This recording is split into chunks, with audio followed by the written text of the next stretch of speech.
अब वस्तुनिष्ठ प्रश्न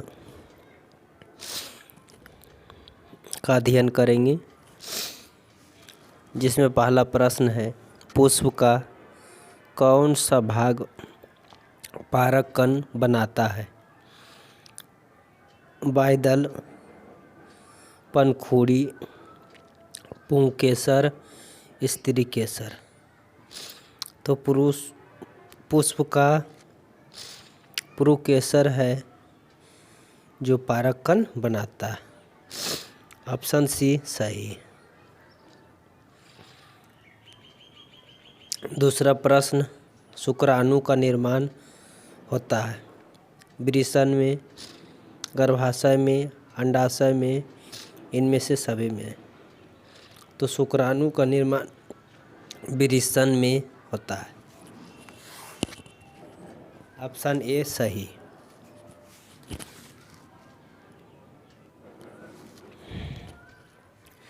तीसरा प्रश्न, लिंग गुणसूत्र का पूर्ण जोड़ा पाया जाता है पुरुष में, स्त्री में, पुरुष और स्त्री दोनों में, इनमें से कोई नहीं। लिंग सूत्र का पूर्ण जोड़ा स्त्री में पाया जाता है, क्योंकि स्त्री में एक्स और एक्स होता है। स्त्री में क्या होता है? एक्स और एक्स। और पुरुष में क्या होता है? एक्स और वाई। चौथा प्रश्न, पुष्प का कौन सा भाग फल बनता है? परागकोश, वर्तिकाग्र, वर्तिका, अंडाशय। तो पुष्प का कौन सा भाग फल बनता है? अंडाशय बनता है। कौन बनता है? अंडाशय। अलैंगिक जनन मुकुलन विधि के द्वारा होता है अमीबा में, ईस्ट में, स्पाइरोगाइरा में, बायोफाइलम में। तो अलैंगिक जनन मुकुलन विधि द्वारा होता है ईस्ट में। किस में होता है? ईस्ट में। अमीबा में द्विखंडन विधि द्वारा होता है। छठा प्रश्न, मानव मादा के जनन तंत्र का भाग नहीं है? अंडाशय, गर्भाशय, शुक्रवाहिका, डिंबवाहिनी। तो कौन है? शुक्रवाहिका। इसमें कौन था? पांचवा में ईस्ट। 7 नंबर प्रश्न, प्लेनेरिया में क्या होता है? पुनरुद्भवन, मुकुलन, खंडन, कृत्रिम विधियाँ। तो प्लेनेरियम क्या होते हैं? मुकुलन विधि द्वारा जनन होते हैं।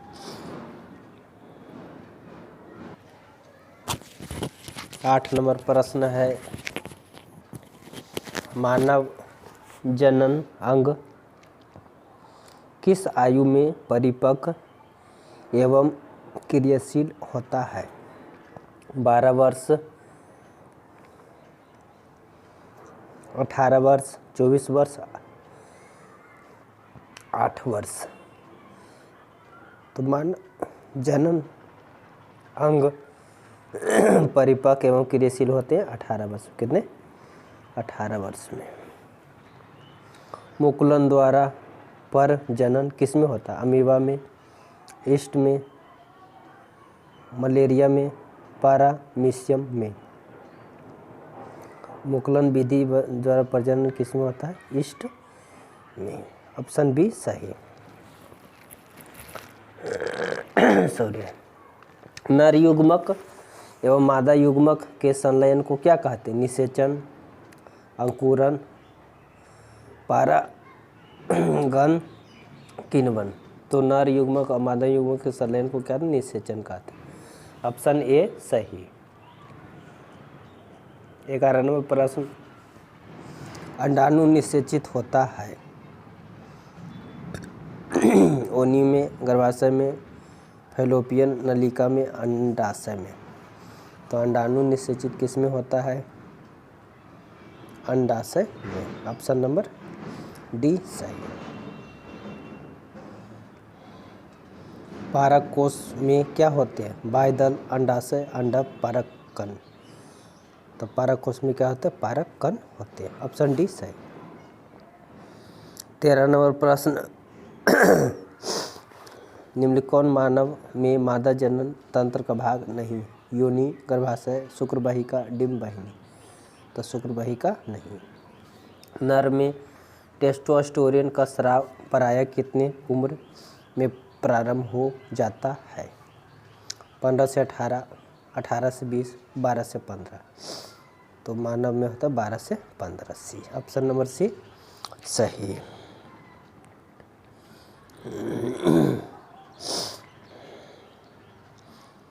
मलेरिया उत्पन्न करने वाला मच्छर किस तरह के जल में रहता है? तो गंदा जल में रहता है। किस जल में रहता है? गंदा जल में रहता है। और डेंगू जो होता है साफ जल में रहता है।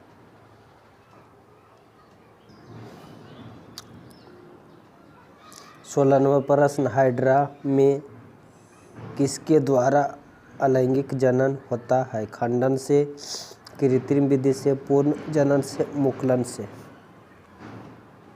तो हाइड्रा में मुकुलन विधि से जनन होता है। ऑप्शन नंबर डी सही। मुकुलन द्वारा अलैंगिक जनन किसमें होता है? मुकुलन द्वारा अलैंगिक जनन किसमें होता है? तो ईस्ट में, अमीबा में, स्पाइरोगाइरम, बायोफिल्म में। तो ईस्ट में होता है। सॉरी। पुष्पीय पौधे में लैंगिक जनन किसके द्वारा होता है? पत्तियों द्वारा, तने द्वारा, फूलों द्वारा, बीजों द्वारा। पुष्पीय पौधों में लैंगिक जनन किसके द्वारा होता है? तो फूलों द्वारा होता है। ऑप्शन नंबर सी सही। फूलों द्वारा होता है। 19 नंबर प्रश्न, इनमें से कौन अलैंगिक जनन की विधि है? विखंडन, मुकुलन, बीजाणु जनन। अलैंगिक विधि किसमें है? ये तो सभी लैंगिक विधि अलैंगिक, इनमें से कोई नहीं। डी हो जाएगा। डेंगू उत्पन्न करने वाला मच्छर किस तरह के जल में रहता है? साफ जल में, गंदा जल में, खारा जल में, मृदु जल में। किस जल में रहता है डेंगू वाला? तो साफ जल में रहता है। ऑप्शन ए सही। सॉरी। नर युग्मक और मादा युग्मक के संलयन को क्या कहते हैं? किण्वन कहते हैं, निषेचन कहते हैं, अंकुरन कहते हैं, परागकण कहते हैं। क्या कहते हैं? किण्वन नहीं, निषेचन कहते। क्या कहते हैं? निषेचन। कॉपर्स ल्यूटियम से स्रावित हार्मोन को हम क्या कहते हैं? Estrogen, androgen, progesterone, testosterone. तो क्या कहते हैं? प्रोजेस्टेरोन। ऑप्शन नंबर सी सही।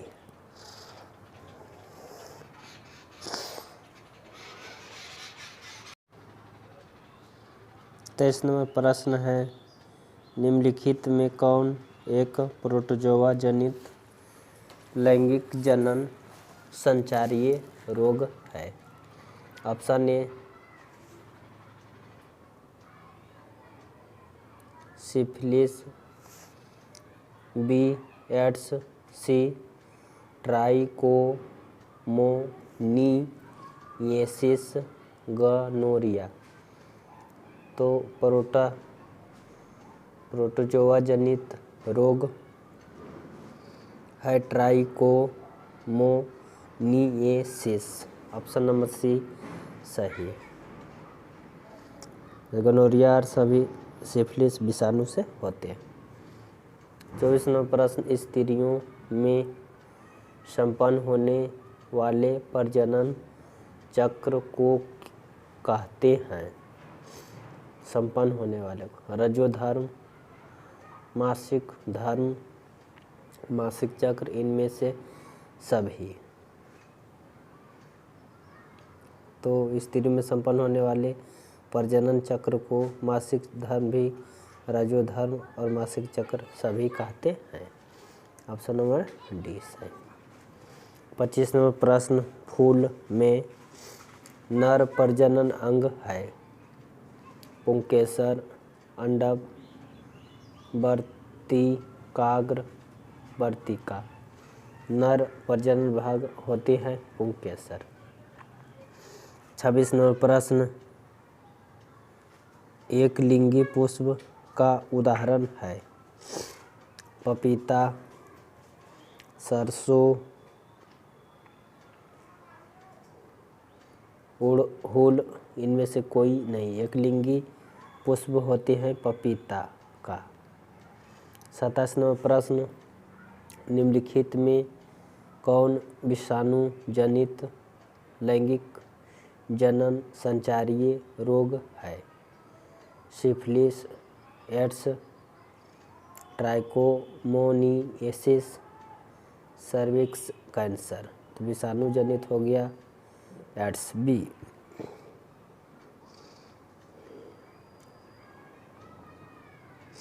एड्स विषाणु से होते हैं।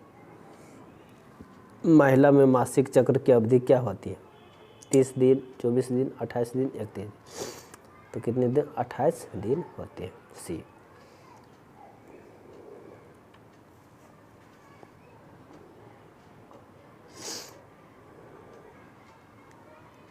उनतीस नंबर प्रश्न, निम्नलिखित में कौन बैक्टीरिया जनित लैंगिक जनन संचारीय रोग है जो बैक्टीरिया से होता है? Syphilis, AIDS, trichomonas, cervix cancer.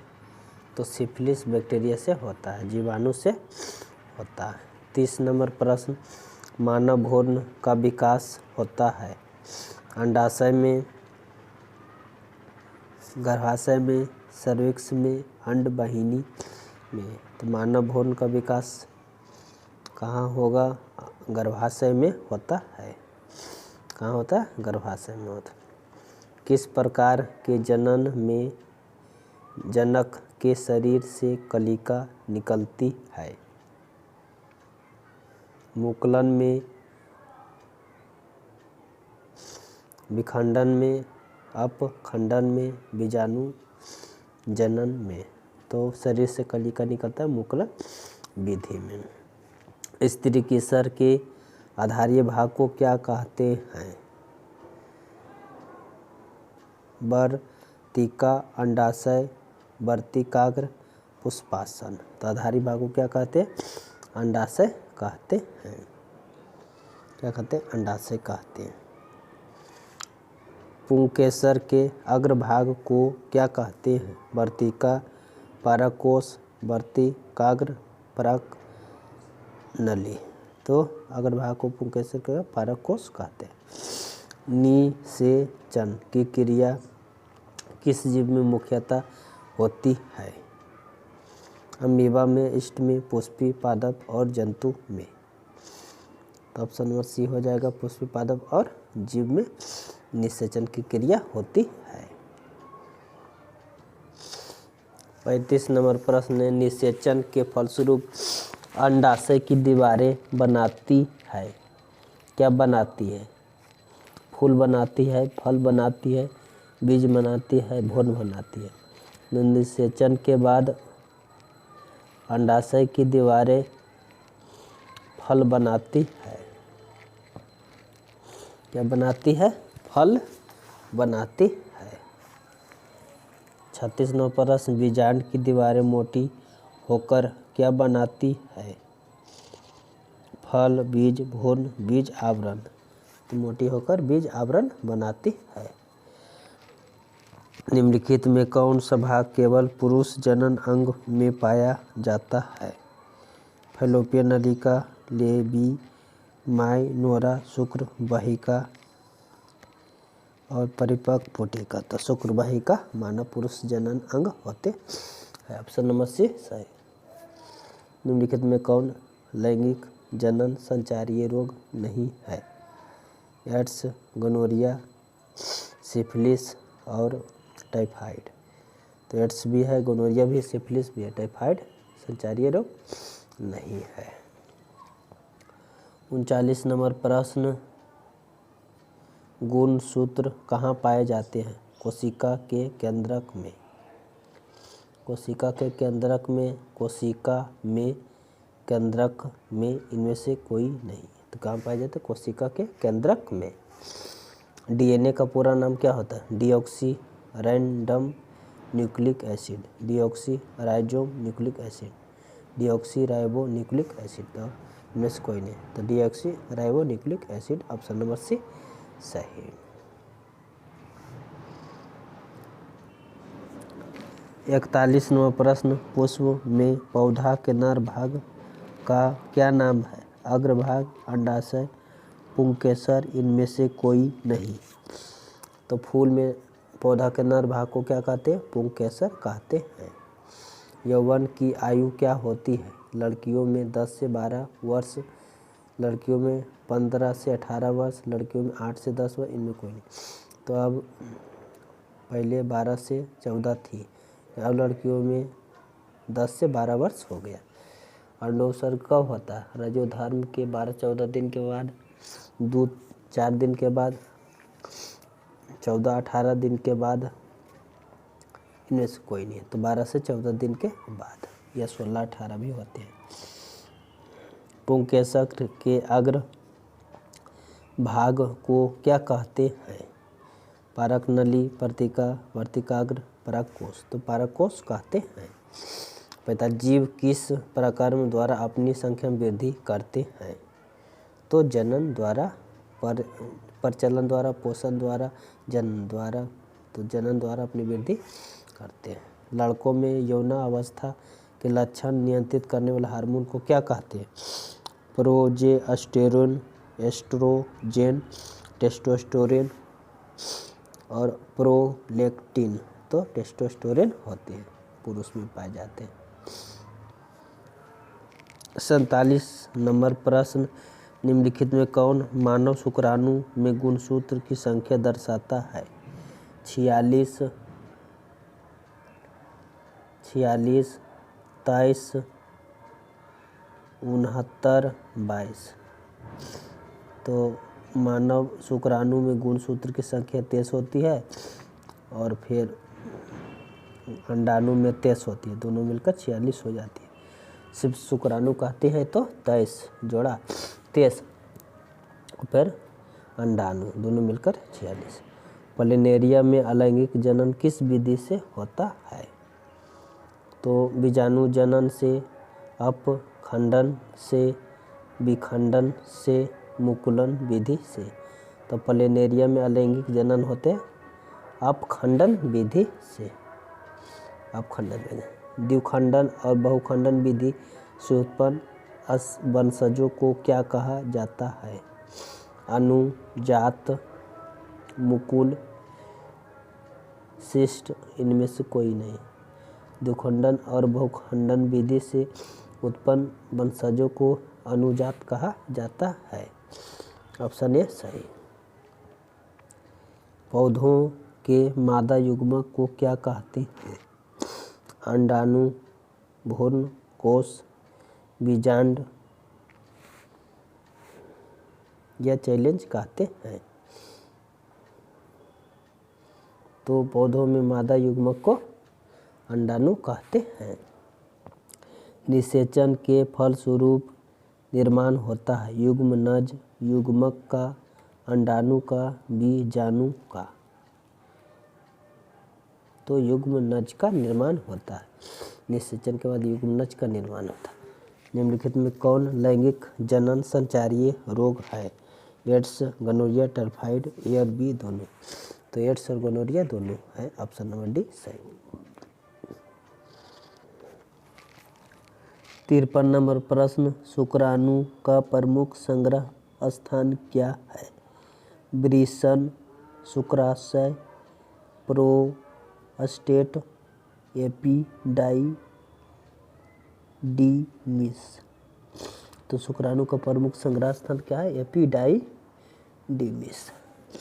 मनुष्य में निषेचन का स्थान कहाँ होता है? अंडवाहिनी में, गर्भाशय में, उदर गुहा में, योनि में।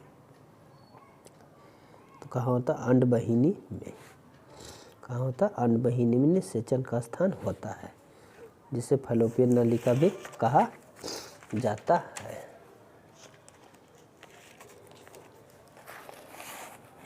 अगला प्रश्न, नर में ऑपरेशन की विधि जिसके द्वारा परिवार नियोजन होता है क्या कहलाता है?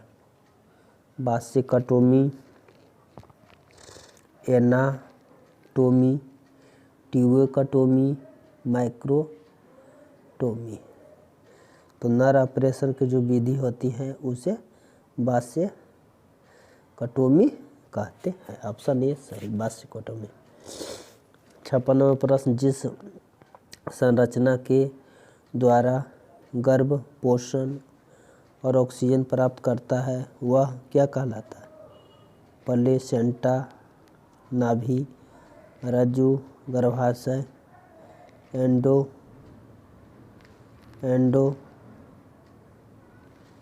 एंडोमीट्रियम। तो जिससे गर्भ पोषण प्राप्त हो प्लेसेंटा कहते हैं। किसमें मुकुलन विधि से अलैंगिक जनन होता है? किसमें मुकुलन विधि से अलैंगिक जनन होता है? ईस्ट में, अमीबा में, एस्परगायरा में, ब्रायोफिल्म में। तो हम ईस्ट में, किसमें होता है? ईस्ट में। DNA कहाँ पाया जाता है? कोशिका झिल्ली में, कोशिका के केंद्रक में, कोशिका दरों में, इनमें से कोई नहीं। तो कोशिका के केंद्रक में पाया जाता है। कोशिका के केंद्रक में पाया जाता है। ऑप्शन नंबर बी सही। 59वां प्रश्न, जनन की मूल घटना क्या है? DNA प्रतिकृति बनाना, RNA की प्रतिकृति बनना। ए और बी दोनों, इनमें से कोई नहीं। तो जनन की मूल घटना होती है DNA की प्रतिकृति बनना। DNA की प्रतिकृति बनना, ऑप्शन नंबर ए सही। एकल जीव प्लाज्मोडियम में किस विधि द्वारा जनन होता है? द्विखंडन से, बहुखंडन से, लैंगिक से, उपयुक्त में सभी से। तो एकल जीव प्लाज्मोडियम में बहुखंडन विधि होता है। ऑप्शन नंबर बी सही। गर्भ निरोधक की विधि कौन है? विखंडन है, संयोजन है, कंडोम का प्रयोग, सभी है। तो इसका तो कंडोम का प्रयोग होना चाहिए, कंडोम का प्रयोग है। मादा में निषेचन कहाँ होता है? डिंब वाहिनी में, अंडाशय में, शुक्राशय में, गर्भाशय में। तो डिंब वाहिनी, जिसे फैलोपियन नलिका भी कहते हैं, निषेचन होता है। डिंब वाहिनी में निषेचन होता है। ये सही। प्लेनेरिया में अपने कायिक भाग से नए जीवों के निर्माण की क्षमता होती है। इन्हें अनेक प्लेनेरिया उत्पन्न होते हैं। अलैंगिक जनन की इस विधि का नाम क्या है? पुनरुद्भवन, विखंडन, परागकण, उपयुक्त सभी। तो पुनरुद्भवन। ईस्ट की कोशिका किस विधि द्वारा अलैंगिक जनन करती है? तो ईस्ट जो होती है वह मुकुलन से, विखंडन से, परागकण से। तो मुकुलन विधि से विखंडन करते हैं। 62वां प्रश्न, मानव जनन का निषेचन कहाँ होता है? तो डिंब वाहिनी में होता है। 63वां प्रश्न, प्लेनेरिया कायिक प्रबंधन, ये तो हो गया पुनरुद्भवन। ईस्ट की कोशिका किस विधि द्वारा अलैंगिक जनन करते हैं? तो मुकुलन विधि। कुछ संधिपाद प्रणाली अपने नष्ट हो गए पैरों के बदले नए पैर उग लेते हैं। इस प्रकार के नाम क्या होते हैं? तो मुकुलन, पुनरुद्भवन, विखंडन, परागकण। तो पुनरुद्भवन होते हैं। मादाओं में प्राय कितने वर्ष की आयु में अंडोत्सर्ग बंद हो जाता है? तो मादाओं मतलब स्त्रियों में कितने वर्ष में बंद हो जाते हैं?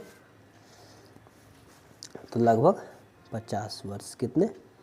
50 वर्ष में खत्म हो जाते हैं, अंडोत्सर्ग बंद हो जाते हैं। लगभग 50 वर्ष। ऑप्शन दिया था 60, 50, 40, 30। तो 50 वर्ष। 67वां, जनन की किस विधि द्वारा समान गुणों वाले जीवों की विशाल आबादी को कायम रखा जा सकता है? कायम रखा जा सकता है। कायिका प्रबंधन, मुकुलन, परकन, विखंडन। तो किससे होता है? कायिका प्रबंधन से समान अवधि रखा जाता है। विषम परिस्थितियों में बीजाणु के ऊपर एक रक्षक आवरण चढ़ जाता है। इस रक्षक आवरण का नाम क्या है? मुकुल, पारक, पुटी, इनमें से कोई नहीं। तो इसका नाम क्या है? पुटी। उभयलिंगी कौन है? गाय, कुत्ता, केचुआ, मनुष्य। तो उभयलिंगी कौन होते हैं? केचुआ। ऑप्शन सी सही। निम्न में 57वां प्रश्न, निम्न में वायु निषेचन किसमें होता है? मेढक में, गाय में, कुत्ता में, मनुष्य में। तो मेढक में होते हैं। वायु निषेचन किसमें होते हैं? मेढक में होते हैं। 71वां प्रश्न, किस विशिष्ट आनुवांशिक पदार्थ के अंदर प्रोटीन के संश्लेषण की सूचनाएं कूटबद्ध होती है? आरएनए, डीएनए, कोशिका द्रव्य, इनमें से सभी।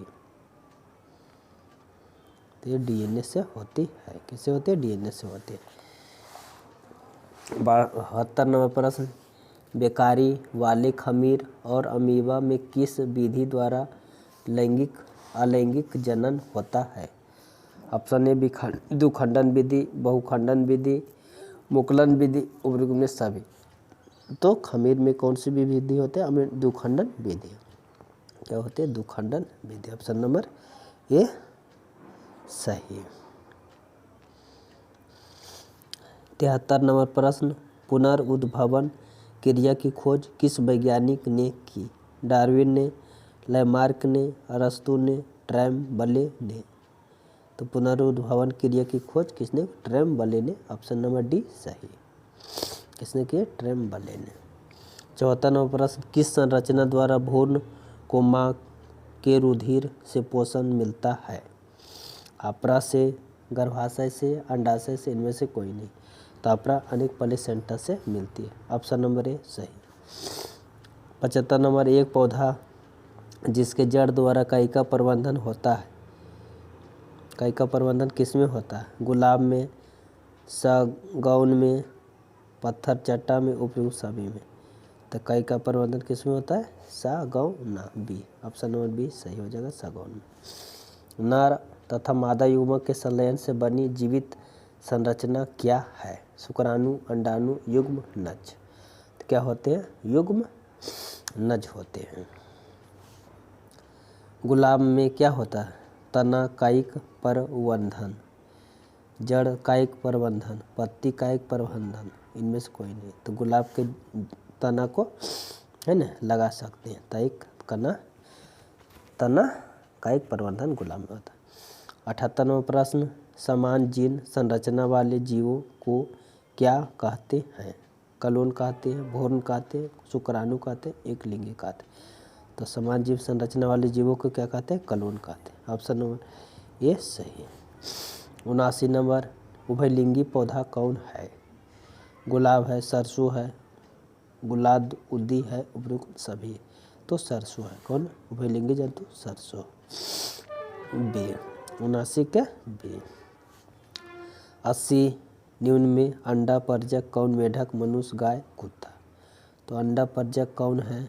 तो मेढक है। अंडा देते हैं, अंडा परजक कहलाते हैं। अंडा देने वालों को अंडा परजक कहते हैं। 81 नंबर प्रश्न, निम्न में सजीव परजक कौन है? मेढक है, सांप है, मछली है, गाय है। तो सजीव परजक कौन होते हैं? तो गाय होते हैं। कौन होते हैं? गाय। सजीव मतलब जो जीव है ना बच्चा पैदा करते हैं, गाय। ऑप्शन नंबर डी सही। 82 नंबर, फिमरीन नामक संरचना कहाँ पाई जाती है? शुक्राणु में, अंडाशय में, डिम्बवाहिनी में, मूत्र नलिका में। तो किस में पाया जाता है? अंडाशय में। ऑप्शन नंबर बी सही। 82 के बी सही, अंडाशय में। 83 नंबर प्रश्न, निम्न में कौन यौन संचारित रोग है? गनोरिया, बुखार, तपेदिक, टीबी, उपयुक्त सभी। तो गनोरिया रोग होते हैं यौन संचारित रोग ए। 83 के। 84, किसी पादप समूह के पौधों में जनन अंग पुष्पी के भीतर पाए जाते हैं। थाइलोफाइटा, एंजियोस्पर्म, रेप्टिलिया, मैमेलिया। तो एंजियोस्पर्म बी, 84 के बी। 85 नंबर, लड़कों में यौन आरंभ के लक्षण का नियंत्रण किस हार्मोन द्वारा होता है? एस्ट्रोजन से, टेस्टोस्टेरोन से, ए बी दोनों। तो यौन आरंभ टेस्टोस्टेरोन बी से होते हैं। 86 नंबर प्रश्न, अंडाशय वर्तिका पुष्प के किस जनन अंग के भाग होते हैं? पुंकेसर, स्त्री केसर, बीजांड, उपयुक्त सभी। तो स्त्री केसर होते हैं। कौन होते हैं? स्त्री केसर, ऑप्शन बी सही। 87 नंबर, स्परायोगायरम में प्रजनन विधि किस विधि से होता है? खंडन से, संयोजन से, निषेचन से और मुकुलन से। तो खंडन विधि से होते हैं। 87 के सही। 88 के प्रश्न, कौन सा पराक्रम आश्वस्त करता है कि पृथ्वी पर के पौधों और जंतुओं को प्रजातियां लुप्त नहीं होगी? जन्मोत्सव, जनन, मरण, सभी। तो जनन होगा। कौन होगा? जनन से समाप्ति नहीं होगी।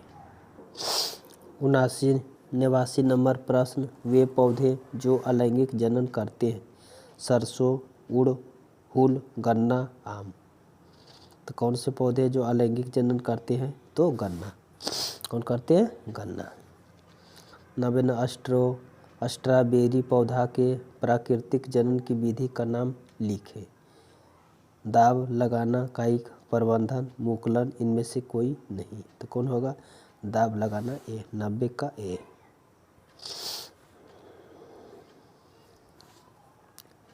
91 नंबर प्रश्न, पौधा में जनन अंग कहाँ पाए जाते हैं?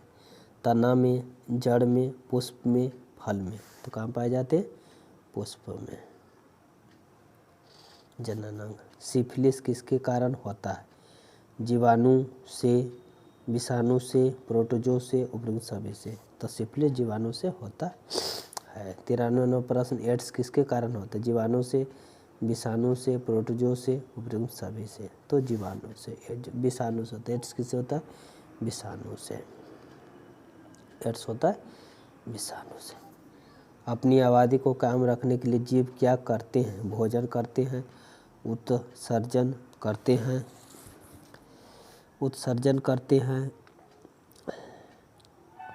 श्वसन करते हैं, जनन करते हैं। तो क्या करते हैं? जनन करते हैं। बीजाणुओं द्वारा जनन है लैंगिक जनन, अलैंगिक जनन। बीजाणुओं से अलग दोनों, इनमें से कोई नहीं। तो अलैंगिक जनन होता है। कौन से होता है? अलैंगिक। ऑप्शन नंबर बी सही।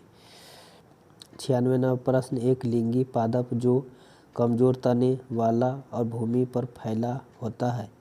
तरबूज, मकई, मूंग, खीरा। कमजोर तने वाले होते हैं, भूमि पर फैला होता है। तो तरबूज तो होना चाहिए, मूंग तो ठीक ही रहता है, और खीरा कमजोर तना वाला रहता है पौधा। एक लिंगी पुष्प है तो मूंग। कौन होते हैं? मूंग। ऑप्शन नंबर सी सही। 97 नंबर प्रश्न है, मनुष्य के युग्मक के गुणसूत्र की संख्या कितनी होती है? तो मनुष्य के युग्मक में गुणसूत्र की संख्या कितनी होती है? 23 जोड़ा होती है। कितने होते हैं? 23 जोड़ा। 46 जोड़ा, 22 जोड़ा, तो 22 जोड़ा। तो कितने होते हैं? 23 जोड़ा। 98 पारकोश में होते हैं? बाह्यदल, अंडाकोश, अंडक, पारक कण। तो कहते हैं पारक कण होते हैं। तने द्वारा कायिका का प्रबंधन होता है? पुदीना में, हल्दी में, अदरक में, सभी में। तो पुदीना में भी होता है कायिका प्रबंधन, अदरक में, पुदीना में होता है कायिका प्रबंधन। तना के कहे हाँ। फूल का कौन सा भाग फल में बदलता है? तो पुंग। फूल का कौन सा भाग फल में बदलता है? स्त्री केसर, अंडाशय, बीज। तो फल में बनता है अंडाशय। फूल में नर जनन अंग होता है? पुंकेसर, अंडक, वर्तिका। तो पुंकेसर होते। कौन होते? पुंकेसर। 102 नंबर प्रश्न है, एक लिंगी पादप का उदाहरण है? सरसों, पपीता, उड़हुल, मटर। तो कौन है? पपीता। एक लिंगी पुष्प। उड़हल किस प्रकार का फूल है? द्विलिंगी, एक लिंगी, दोनों, कोई नहीं। तो उड़हुल द्विलिंगी पुष्प है। फूल में नर प्रजनन अंग कौन होते हैं? पुंकेसर, अंडा, वर्तिकान। तो पुंकेसर। 105 नंबर, निम्नलिखित में कौन सा एक उभयलिंगी जंतु है? केचुआ, मछली, शेर, बकरी। तो केचुआ है। नर युग्मक और मादा युग्मक संलयन को क्या कहते हैं? निषेचन, अंकुरन, परागकण, किण्वन। तो निषेचन कहते हैं। मनुष्य में कितने जोड़े गुणसूत्र पाए जाते हैं? 26, 14, 23, 18। तो मनुष्य में कितने गुणसूत्र पाए जाते हैं? 23 जोड़ा पाए जाते हैं। 108 नंबर, पारक में क्या होता है? दलपुंज, परागकण, बाह्यदल, निष्कुंज। तो परागकण होते हैं। अंडाणु निषेचित होता है योनि में, गर्भाशय में, फलोपियन नलिका, अंडाशय में। तो फलोपियन नलिका में निषेचन होता है। 110 नंबर प्रश्न, निम्नलिखित कौन एक उभयलिंगी जंतु है? केचुआ, मछली, शेर, बकरी। तो केचुआ। एक लिंगी पुष्प का उदाहरण कौन है? पपीता। कौन है? पपीता। सरसों, उड़हुल। तो पपीता। मानव जनन तंत्र का भाग नहीं है, कौन नहीं है? तो शुक्र मादा का शुक्र वाहिका। फूल के सबसे बाहरी भाग को क्या? पंखुड़ी, अंकुरन, पुंकेसर, स्त्री केसर। तो क्या कहते हैं? सबसे बाहरी भाग को, फूल के सबसे बाहरी भाग को पंखुड़ी, अनखुड़ी, सबसे पूरे, तो इसको पंखुड़ी कहते हैं। शुक्राणु बनता वृषण में, अंडाशय में, गर्भाशय में, मूत्राशय में। तो वृषण में होता है। हाइड्रा प्रजनन किस विधि से होता है? दुखंडन से, मुकुलन से, लैंगिक जनन से, इनमें से कोई नहीं। तो हाइड्रा में मुकुलन विधि द्वारा प्रजनन होता है। मुकुलन द्वारा प्रजनन किसमें होता है? अमीबा में, ईस्ट में, मलेरिया परजीवी में, प्लाज्मोडियम, परमेसियम में। तो अमीबा में होता है। दुखंडन विधि द्वारा होता है हाइड्रा में प्रजनन। अंडाणु निषेचित होता है योनि से, गर्भाशय से, फलोपियन नलिका से, अंडाशय। तो फलोपियन नलिका से। किस होता है? फलोपियन नलिका से।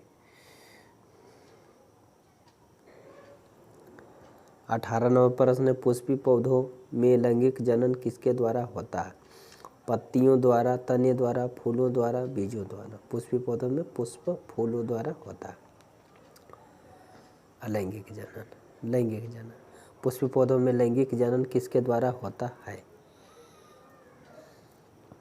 लैंगिक जनन होता है फूलों द्वारा। एक ही प्रश्न दोहरा दिया गया सवरे। 120 निम्नलिखित कौन मानव में मादा जनन तंत्र का भाग नहीं है?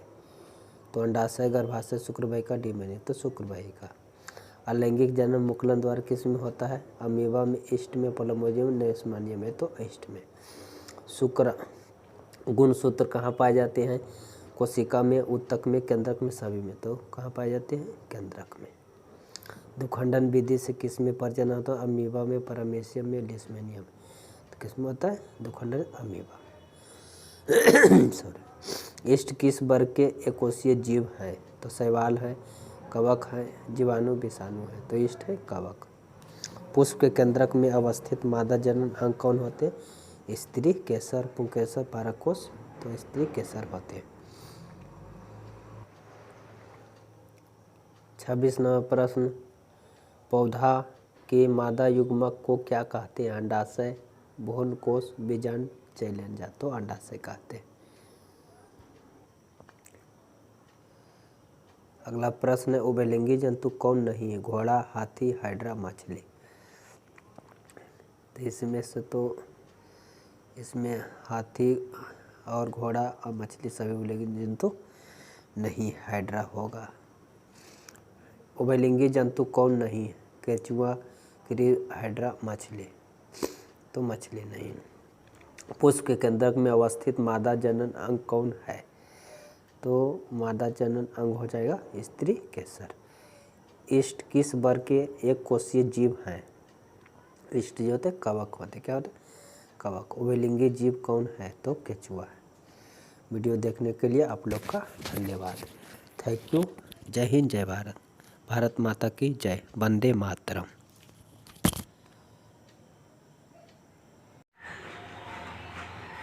आनुवंशिकता एवं जैव विकास।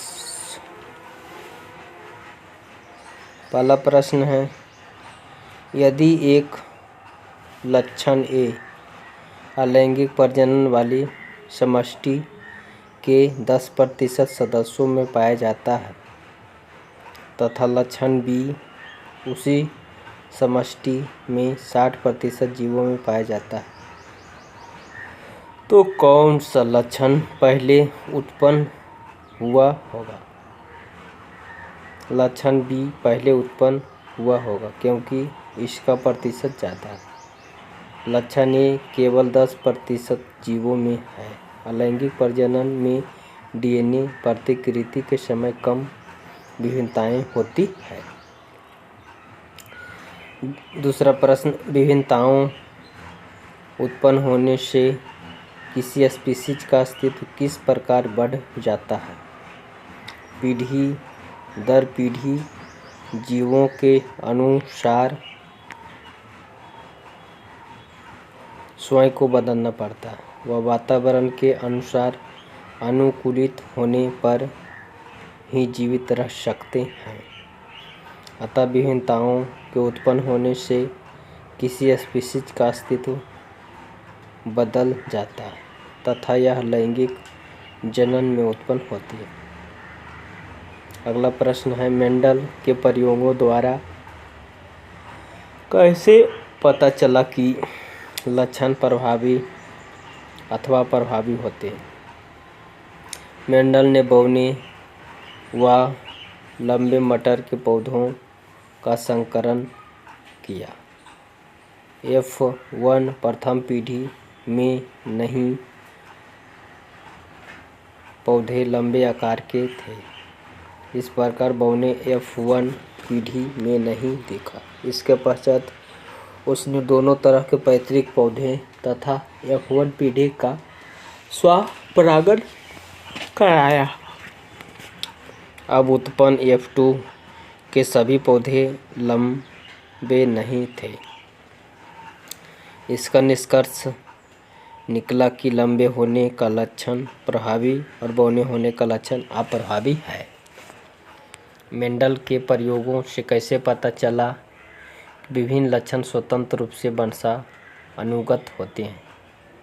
मेंडल ने गोल बीज वाले लंबे पौधों का झुर्रीदार बीजों वाले बौने पौधे से संकरण कराया, तो संतति में सभी पौधे प्रभावी लक्षण के थे, परंतु संतति में कुछ पौधे गोल बीज वाले और कुछ झुर्रीदार बीज वाले बौने पौधे थे। अतः ये लक्षण स्वतंत्र रूप से वंशा अनुगत होते हैं।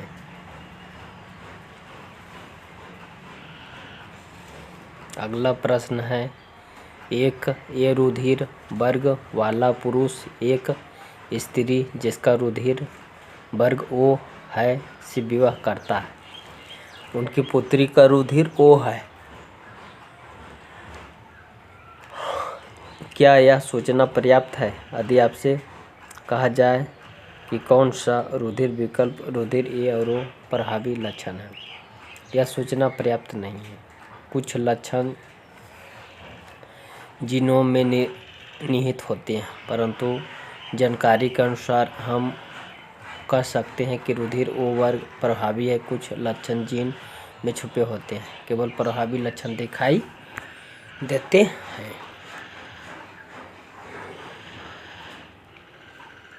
अगला, मानव में बच्चे का लिंग निर्धारण कैसे होता है? बच्चे में लिंग निर्धारण को लिंग गुणसूत्र निर्धारित करता है। मानव में गुणसूत्र निर्धारित करता है। मानव में गुणसूत्र के 23 जोड़े होते हैं, जिनमें से एक जोड़ा लिंग गुणसूत्र का होता है। स्त्रियों में लिंग गुणसूत्र XX होते हैं, लेकिन पुरुषों में लिंग गुणसूत्र XY होते हैं। सभी बच्चे माँ से X गुणसूत्र प्राप्त करते हैं तथा पुरुष से Y गुणसूत्र।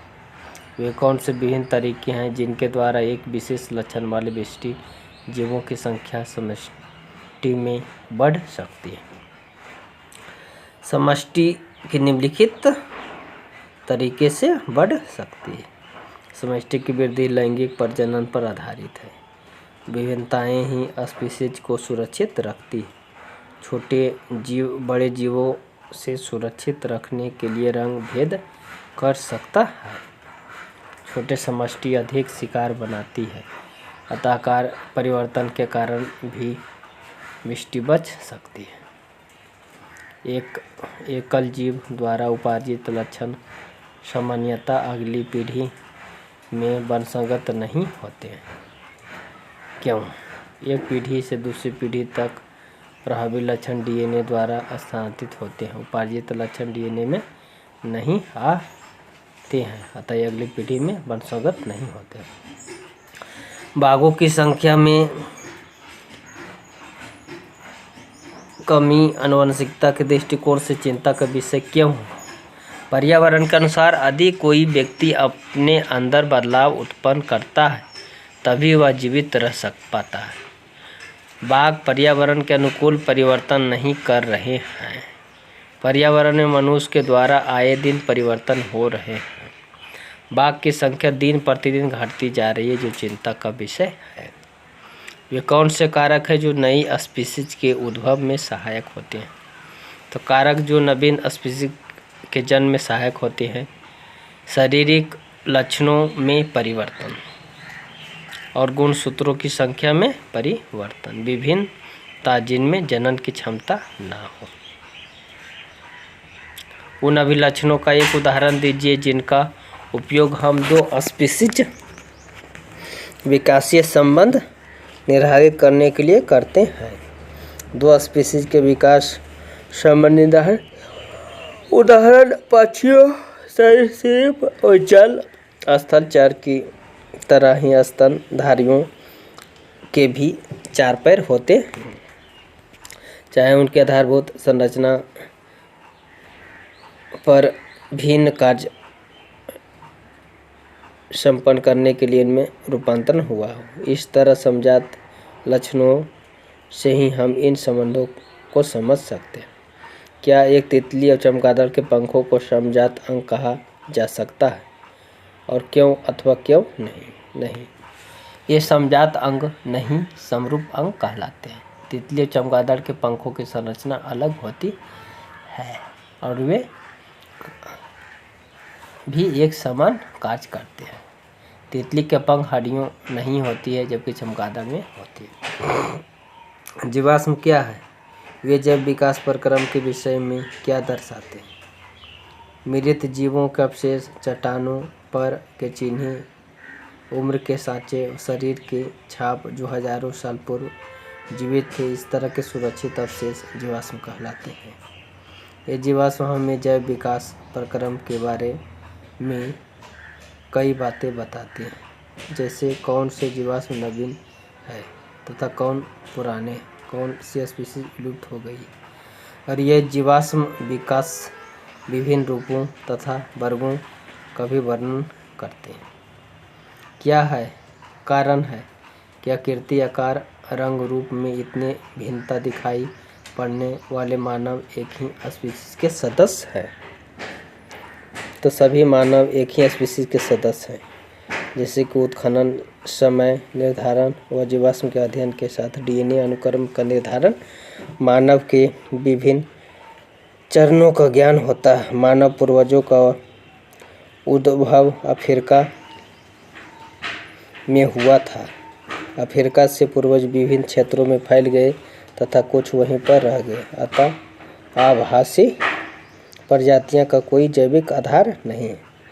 विकास के आधार पर क्या आप बता सकते हैं कि जीवाणु, मकड़ी, मछली तथा चिंपैंजी में किसका शारीरिक अभिकल्प उत्तम है? अपने उत्तर का व्याख्या कीजिए। मानव एवं चिंपैंजी दोनों के ही पूर्वज एक समान थे। चिंपैंजी मानव के ही समान अपने क्रियाकलाप संपन्न कर सकता है, परंतु अत्यधिक जटिलता के कारण विकास की दृष्टि से शारीरिक अभिकल्प त्रुटियां भी है, पर जीवाणु, मकड़ी और मछली से उत्तम। अगला प्रश्न, मेंडल के एक प्रयोग में लंबे मटर के पौधे जिनके बैंगनी पुष्प के थे, संकरण बौने पौधे जिनके सफ़ेद पुष्प से कराया।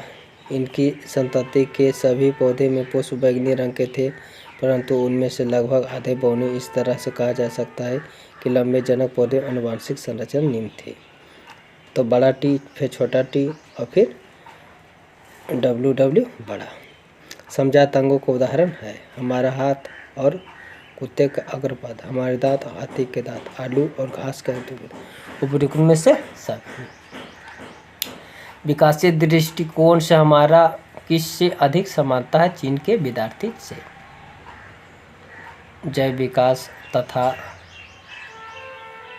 वर्गीकरण का अध्ययन क्षेत्र किस प्रकार परस्पर संबंधित है?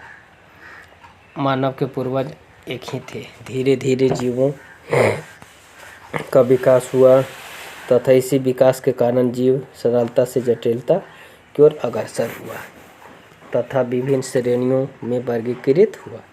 इस तरह जैव विकास ही वर्गीकरण की पीढ़ी है। समजात तथा समरूप अंगों को उदाहरण देकर समझाइए। वे अंग जो आधारभूत संरचना में एक समान होते हैं, यानी कि जिसकी रचना समान होती है, भिन्न भिन्न कार्य करते हैं, समजात अंग कहलाते हैं। जैसे पंछी और जलचर आदि अन्य के पर 4 पैर होते हैं, परंतु इसके कार्य भिन्न भिन्न होते हैं। इसके ठीक विपरीत वे अंग जिनकी संरचना एक समान नहीं होती है, लेकिन कार्य एक समान कार्य करते हैं, समरूप कहलाते हैं।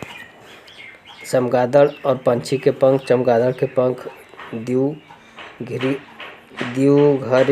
अंगुली के बीच त्वचा के फैले, परंतु पक्षी पूरी अग्रवायु के त्वचा के फैलने से बनती है। कुत्ते के खाल का अपरहावी रंग ज्ञात करने के लिए उद्देश्य से एक प्रोजेक्ट बनाइए। यदि इस उद्देश्य को पूर्ति करने के लिए हमें एक काले रंग के कुत्ता तथा एक सफ़ेद रंग के कुतिया लेनी होगी। यदि दोनों का मल संकरण करने के पश्चात संतत काली रंग की उत्पन्न होती है, तो हम कह सकते हैं कि काला रंग प्रभावी तथा सफ़ेद रंग अप्रभावी है। विकासीय संबंध स्थापित करने में जीवाश्म का क्या महत्व है? जीवाश्म उन जीवों के अवशेष हैं जो अब विलुप्त हो चुके हैं। जब हम जीवों के जीवाश्म की संरचना की तुलना वर्तमान के जीवों से करते, तो हमें पता चलता है कि किस प्रकार के जीवों का विकास हुआ, और जीवाश्म विकास कर्म प्रणाली का भी व्याख्या करते हैं। किन प्रमाणों के आधार पर हम कह सकते हैं कि जीवन की उत्पत्ति अजैविक पदार्थों से हुई है?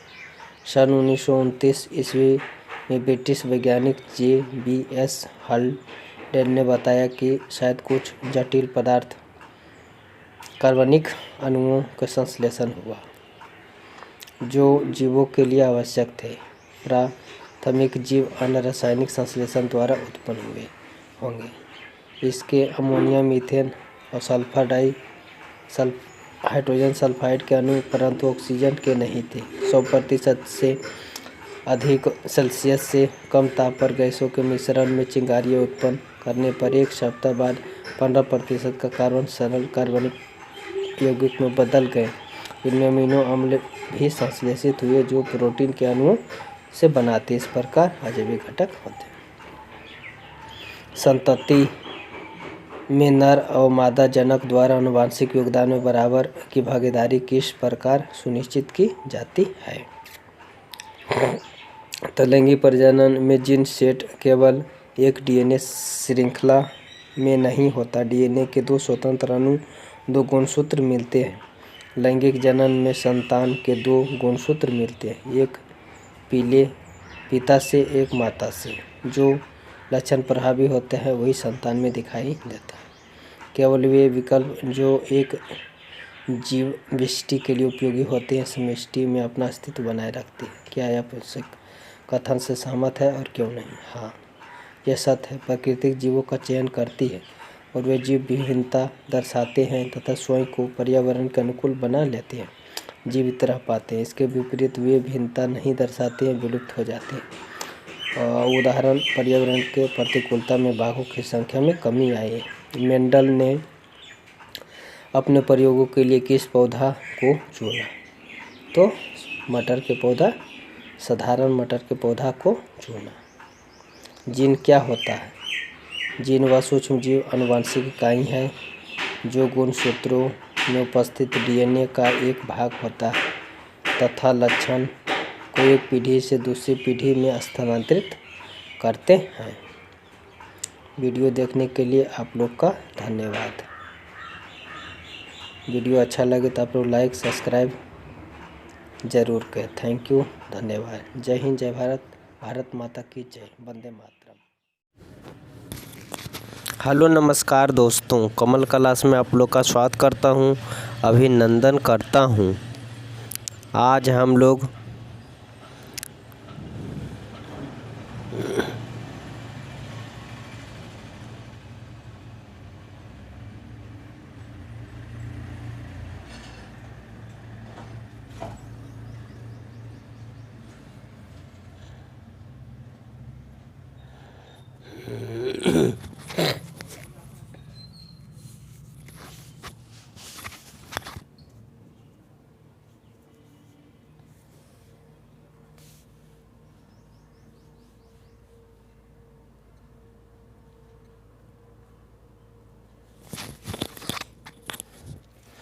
हेलो नमस्कार दोस्तों, कमल क्लास में आप लोग का स्वागत करता हूं, अभिनंदन करता हूं। आज हम लोग वर्ग 10वां के बायोलॉजी एनसीईआरटी के चैप्टर 3 पढ़ेंगे। ऐसे विज्ञान विषय के अनुसार चैप्टर 8 होते हैं, लेकिन बायोलॉजी के अनुसार तीसरा है। जीव जनन कैसे करते हैं, इसका प्रश्न उत्तर करेंगे।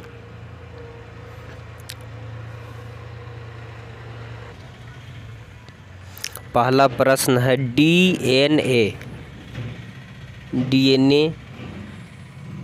प्रतिक्रिया का प्रजनन में क्या महत्व है? जनन की मूल घटना डीएनए की प्रतिक्रिया बनाना है, यानी कि डीएनए जो होते हैं जनन की मूल घटना होती है। डीएनए की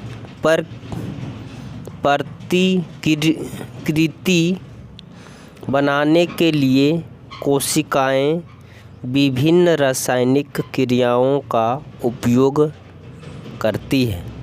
जनन कोशिका में इस प्रकार डीएनए की 2 प्रतिकृतियां बनती है। जनन के दौरान डीएनए प्रतिकृति का जीव की शारीरिक संरचना एवं डिजाइन के लिए अत्यंत महत्वपूर्ण है, जो जीवों के विशिष्ट स्थान में रहने के योग्य बनाती है। यानी कि डीएनए का जो प्रजनन में महत्व है वह जीवन की शारीरिक संरचना और डिजाइन बनाते हैं। दूसरा प्रश्न है, जीवों में विभिन्नता स्पीशीज के लिए तो लाभदायक हैं, परंतु व्यष्टि के लिए आवश्यक नहीं है, क्यों? जीवों में विभिन्नता स्पीशीज के लिए तो लाभदायक है, परंतु व्यष्टि के लिए आवश्यक नहीं है, क्योंकि जीवों में विभिन्नता उनकी स्पीशीज प्रजाति की समष्टि स्थायित्व प्रदान करता है। कोई भी एक समष्टि अपने निकेत के प्रति अनुकूलित होते हैं, परंतु विषम परिस्थितियों में जब कोई निकेत उनके अनुकूल नहीं रह जाता है तब यही विभिन्नताएं उनकी समष्टि के समूल विनाश से बचाता है।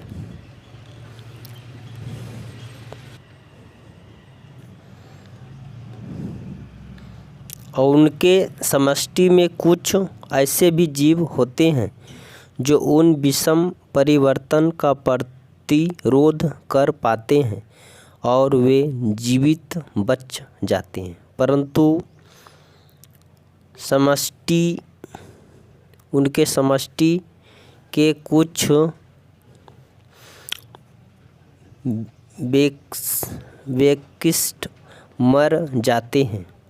व्यक्ति मर जाते हैं। अतः विभिन्नताएं समष्टि की उत्तरजीविता बनाए रखने के लिए लाभदायक हैं।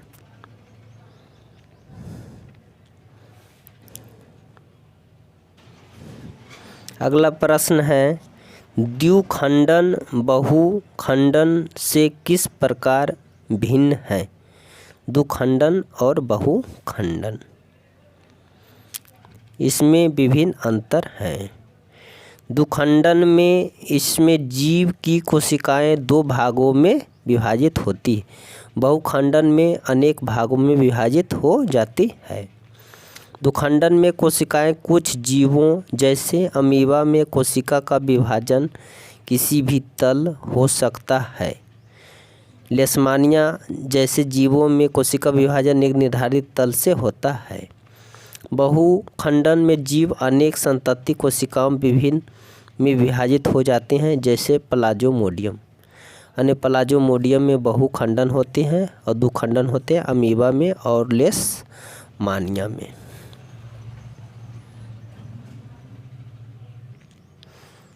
अगला प्रश्न है, बीजाणु द्वारा जनन से जीव किस प्रकार लाभान्वित होता है? बीजाणु एक विशेष प्रकार का जनन संरचना है जो बहुत हल्के होते हैं एवं कई कारणों से ये बीजाणु अपने गुच्छों से अलग हो इधर उधर फैल जाते हैं।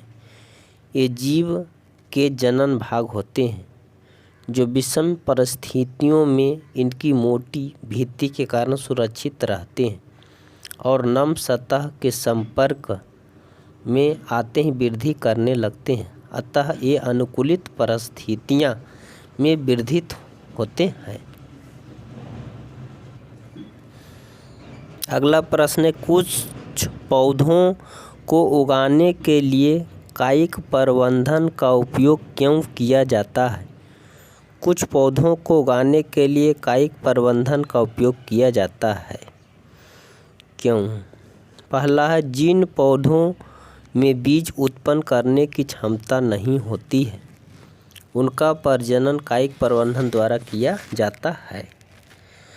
दूसरा है, इस विधि द्वारा उगाए गए पौधों में बीज द्वारा उगाए पौधों की अपेक्षा कम समय में फल और फूल लगने लगते हैं। इस विधि द्वारा उगाए गए पौधों में फल एवं फूल जनक पौधों के समान ही होते हैं। अगला प्रश्न है, डीएनए की प्रतिकृति बनाना जनन के लिए क्यों आवश्यक है? क्यों आवश्यक है? क्योंकि डीएनए की प्रतिकृति का बनना जनन की मूल घटना है जो संतति जीव में जैव विकास के लिए उत्तरदायी होती है। दूसरा, कोशिका के केंद्रक के डीएनए में मोटी संश्लेषण हेतु सूचना निहित होती है। डीएनए की प्रतिकृति बनने के समय जिस तरह सूचनाएं प्रतिकृति में शामिल होती है, बनने वाला प्रोटीन भी उसी प्रकार का बनता है। अगला प्रश्न है, परागण क्रिया निषेचन से किस प्रकार भिन्न है? परागण क्रिया, परागण से परागकणों का प्रतिवर्ती पराग तक परिवहन परागण क्रिया कहलाता है। इसमें कोशिकाएं संलगित नहीं होती। इस क्रिया को पूर्ण करने के लिए प्रायः वाहकों का इंतजार करना पड़ता है, यानी कि जैसे मच्छी, तितली आदि, भंवरा आदि। निषेचन नर और मादा युग्मक का संयोजन निषेचन कहलाता है। इसमें नर और मादा कोशिकाएं संलग्न होती है।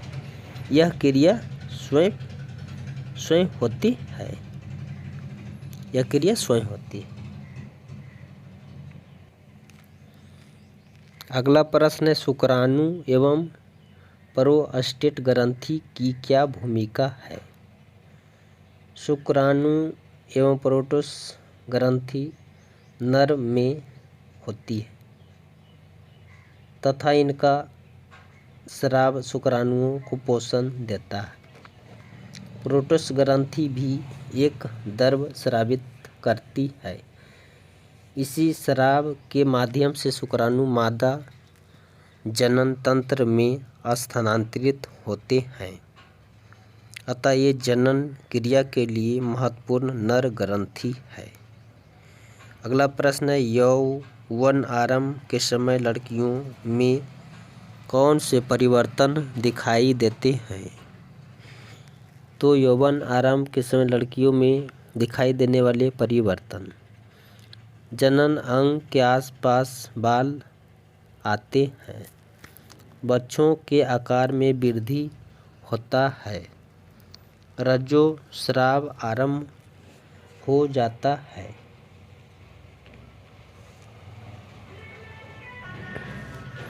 अगला प्रश्न है, माँ के शरीर में गर्भस्थ भ्रूण को पोषण किस प्रकार प्राप्त होता है? भ्रूण माँ के गर्भस्थ में पोषित होता है। माँ के रक्त से पोषण प्राप्त करता है। माँ से प्लेसेंटा नामक ऊतक से जुड़ा होता है तथा इसी के माध्यम से जल, ग्लूकोज, ऑक्सीजन तथा अन्य पोषक तत्व प्राप्त करता है। अगला प्रश्न, यदि कोई महिला कॉपर टी का प्रयोग कर रही है तो क्या यह उसकी यौन संचारित रोगों से रक्षा करेगा? नहीं, कॉपर टी यौन संचारित रोगों का स्थानांतरण नहीं रोकती। कॉपर टी केवल गर्भधारण को रोकती है। कुछ ऑब्जेक्टिव प्रश्न हैं। अलैंगिक जनन मुकुलन द्वारा किसमें होता है? ईस्ट में होता है। किसमें? ईस्ट में होता है। दूसरा प्रश्न है, निम्न में से कौन मानव में मादा जनन तंत्र का भाग नहीं है? तो शुक्रवाहिका नहीं है, क्योंकि ये नर भाग है। अगला प्रश्न है, पारक कोश में होते हैं। क्या होते हैं? तो पारक कोश में पारक कण होते हैं। पारक कोश में क्या होते हैं? पारक कण होते हैं। ऑप्शन नंबर डी सही हो जाएगा। पारक कोश में क्या होता है? पारक कण होते हैं।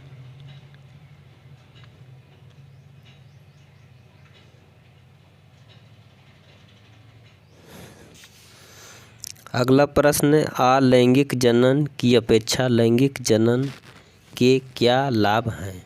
लैंगिक जनन से अधिक विभिन्नताएं उत्पन्न होती हैं, जो स्पीशीज के अस्तित्व के लिए आवश्यक हैं। लैंगिक जनन में दो विभिन्न जीव हिस्सा लेते हैं, अतः संयोजन अद्भुत होता है। इसलिए लैंगिक जनन से अधिक लाभ होता है। अगला प्रश्न है, मानव में वृषण के क्या कार्य हैं? तो वृषण कोश में स्थित होते हैं। वृषण शुक्राणु उत्पन्न करते हैं। वृषण में टेस्टोस्टेरोन हार्मोन स्रावित होता है। वृषण नर जनन अंगों का अहम हिस्सा है। वृषण द्वारा अतिरिक्त के लक्षणों को भी नियंत्रित करता है। वृषण द्वारा स्रावित हार्मोन शुक्राणु को पोषण प्रदान करते हैं।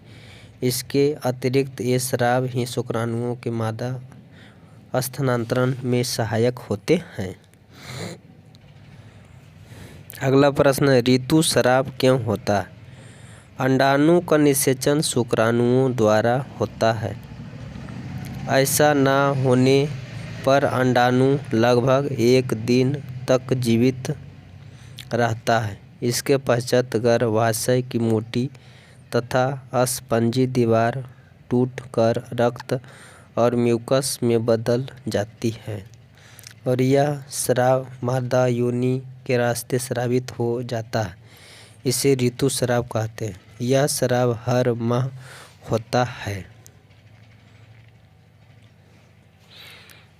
अगला प्रश्न है, गर्भ निरोधन की विभिन्न विधियां कौन सी है? अवरोधक विधि। इन विधि को शरीर के बाहर अर्थात ऊपरी त्वचा पर प्रयोग किया जाता है, जैसे नर के लिए कंडोम और मादा के लिए मध्य पट कौपट्टी के शुक्राणु को मादा के अंडों से नहीं मिलने देती है। रासायनिक विधि। ये विधि मादा द्वारा प्रयोग में ली जाती है। मादा मुखीय गोलियों के द्वारा गर्भाशय को रोक सकती है। मुख्य गोलियों विशेषतः शरीर के हार्मोन में बदलाव उत्पन्न कर देती है, परंतु कई बार इनके बुरे प्रभाव भी पड़ जाते हैं।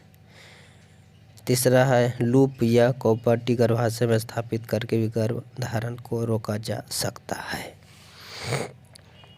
9वां प्रश्न है, एक कोशीय बहुकोशीय जीवों की जनन पद्धति में क्या अंतर है? एक कोशीय जीवों में सरल संरचना होती है, अतः उनमें अलैंगिक प्रजनन होता है। जनन के लिए विशेष अंग नहीं होते हैं। इनमें जनन 2 तरह से होता है, द्विखंडन और बहुखंडन। बहुकोशीय जीवों में जटिल संरचना के कारण जनन तंत्र होते हैं, अतः इसमें लैंगिक प्रजनन होता है, अलैंगिक भी होता है। अगला प्रश्न है, जनन किसी स्पीशीज प्रजाति की समष्टि के स्थायित्व में किस प्रकार सहायक है? जनन की मूल रचना डीएनए की प्रतिकृति बनाता है। कोशिकाएं विभिन्न रासायनिक क्रियाएं डीएनए की 2 प्रतिकृति बनाती है।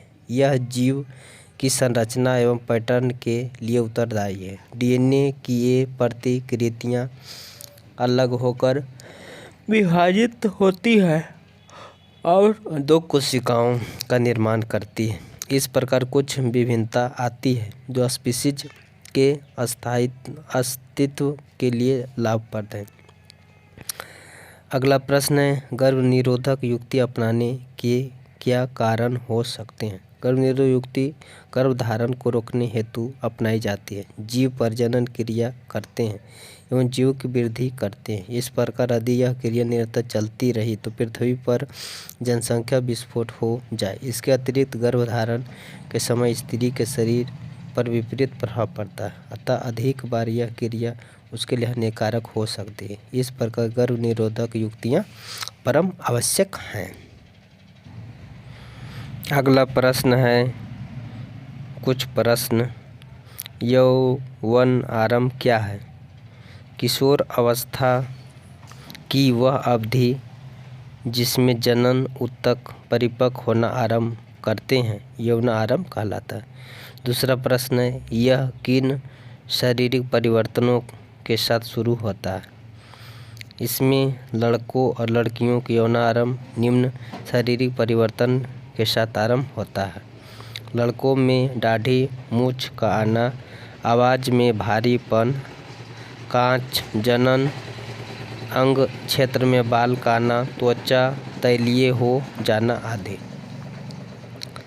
लड़कियों में स्तन के आकार में वृद्धि होना, आवाज़ में भारीपन, पतलापन होना, कांख और जनन अंग क्षेत्र में बाल का आना, त्वचा तैलीय हो जाना, रजोधर्म का होने लगना, जांघ की हड्डियों का चौड़ा होना आदि।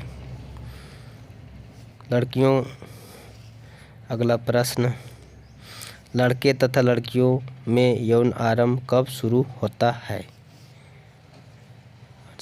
लड़कियों में यौन आरंभ 12 से 14 वर्ष में होता है तथा लड़कों में 13 से 15 वर्ष में आरंभ होता है। चौथा प्रश्न है, यौनावरण के लक्षण नियंत्रित करने वाले नर और मादा हार्मोन के नाम बताइए।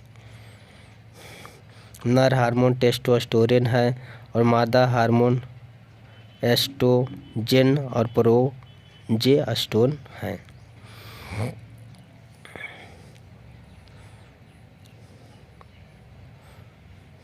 पुष्पी पादप में निषेचन प्रक्रिया को समझाने के लिए बीजांड का नामांकित चित्र बनाइए तथा निषेचन की प्रक्रिया लिखिए। इसका चित्र आप लोग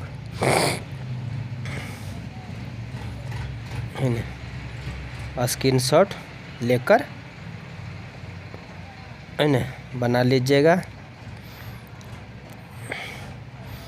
इसमें है, पौधों में पारक कण के बाद निषेचन होता है। जब पारक कण वर्तिका पर एकत्रित हो जाते हैं तो पारक नलिका बीजांड में एक सूक्ष्म छिद्र द्वारा प्रवेश करती है जिसे बीजांड द्वार कहते हैं। पारक नलिका से 2 पुंयुग्म भ्रूण कोश में प्रवेश करते हैं। भ्रूण कोश में अंडा रहता है। नर मादा युग्मकों का संलयन युग्म संलयन कहलाता है जिसे निषेचन कहते हैं। इससे युग्मनज बनता है। निषेचन के बाद अंडाशय फल में और फल बीजांड बीज में विकसित होते हैं। 8वां प्रश्न है, दोहरी निषेचन क्या है? दोहरा निषेचन क्या है? पुष्पी पादप में संलयन क्रिया में 3 केंद्रक होते हैं, 1 युग्मक, 2 ध्रुवीय केंद्रक, अतः प्रत्येक भ्रूण कोश में 2 संलयन युग्म और संलयन और त्रिसंलयन होने की क्रिया को दोहरी निषेचन कहते हैं। अगला प्रश्न है, मानव में नर तथा मादा जनन अंग क्या है? प्रत्येक कार्य बताइए। वृषण नर जनन अंग वृषण है, मादा जनन अंग अंडाशय। वृषण का कार्य शुक्राणु उत्पन्न करना, नर हार्मोन टेस्टोस्टेरोन स्राव करना, जबकि अंडाशय का कार्य है अंडाणु उत्पन्न करना और मादा हार्मोन एस्ट्रोजन प्रोजेस्टेरोन का स्राव करना। अगला प्रश्न है, आवर्तन चक्र के मध्य में यदि मैथुन संपन्न हो तभी निषेचन संभव है, कारण स्पष्ट कीजिए। आवर्त चक्र के मध्य में यदि मैथुन संपन्न हो तभी निषेचन संभव है, कारण क्योंकि आवर्त चक्र के मध्य में अंडाशय के अंडाणु का उत्सर्जन होता है। अंडोत्सर्ग चक्र में 11वें से 16वें दिन के बीच होता है। इसी आवर्त चक्र के मध्य अंडाणु गर्भाशय में उपस्थित रहता है। निषेचन के लिए अंडाशय में अंडाणुओं का उपस्थित होना आवश्यक है। अगला प्रश्न है, शिशु जन्म नियंत्रण की विधियों का वर्णन करें।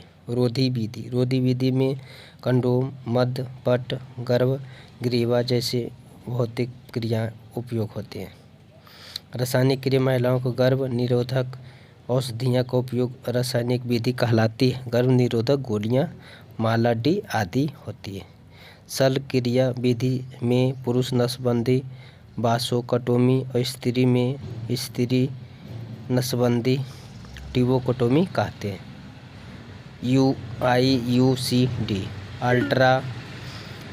अल्टरनी कॉम्बस्ट डिवाइस। इस विधि में कॉपर्टी युक्ति जैसे प्रयोग किया जाता है। एक विशेष सिद्धांत पर कार्य करता है, निषेचन की क्रिया को रोक देता है।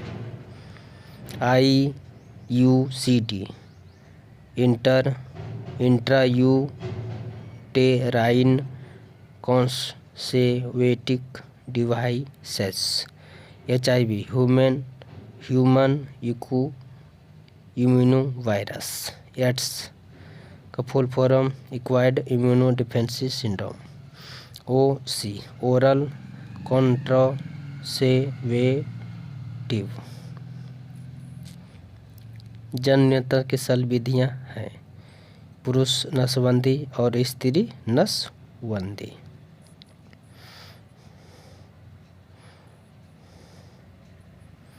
अगला प्रश्न है